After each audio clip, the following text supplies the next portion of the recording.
Hey guys, this is Adam from Braindead Studio, and I'm here to review Ubisoft's newly released game, Prince of Persia.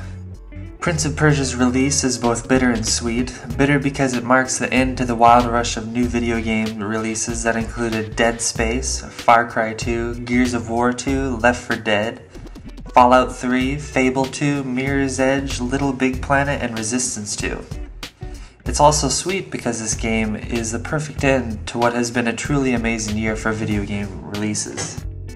For those of you that are new to Braindead reviews, I don't use a letter grade, star rating, or percentage when I give a score. This is because I feel that too many game reviewers use one of those styles, and I wanted to do something different. So at the end of this review, I will give Prince of Persia a score out of $60 since that is the game's starting price. So, on to the review. When deciding on the direction the next Prince of Persia game would take, Ubisoft had the choice to do the tried and true style done by past Prince games, or they could do something radically different and reinvent the series. Ubisoft chose the latter, and it definitely paid off. The most noticeable difference is the art style, which now looks like a watercolor painting come to life. This game is by far one of the most gorgeous games I've played this year. The environments are expansive and utterly stunning, and watching the corruption get replaced with beautiful landscapes is a jaw-dropping experience that might look familiar.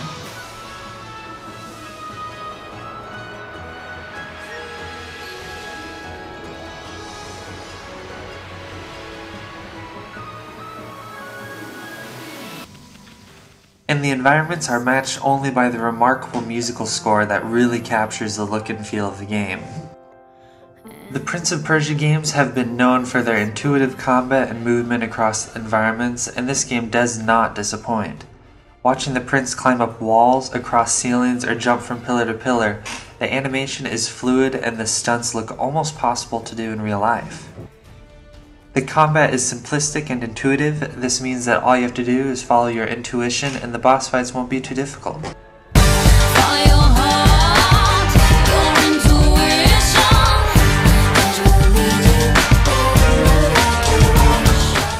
Oops, sorry.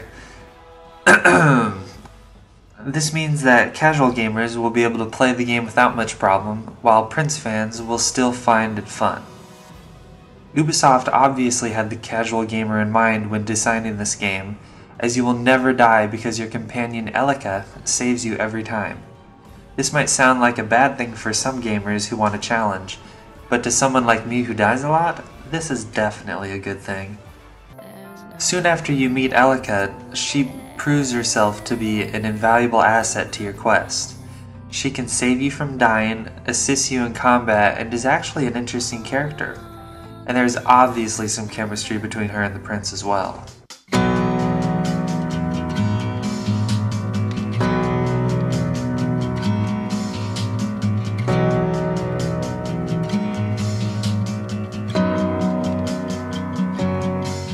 But like all games, Prince of Persia has its faults.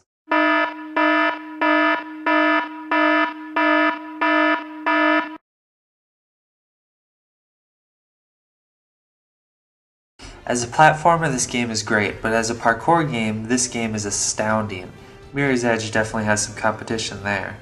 Unfortunately, moving across landscapes is less about knowing where to go and more about looking for the visual cues that allow the prince to complete his stunts. A few other things I didn't like are backtracking through environments for light seeds, something that was obviously put into the game to pad its length. There isn't a upgradable combat system or upgradable weapons, or even different weapons for that matter. And there is no multiplayer, so after you beat the game all you have are new costumes, including an Altair costume, since Altair seems to be showing up in every single game. All in all, Prince of Persia is an amazing game. The graphics, story, characters, score, and gameplay are all well designed and thoroughly polished.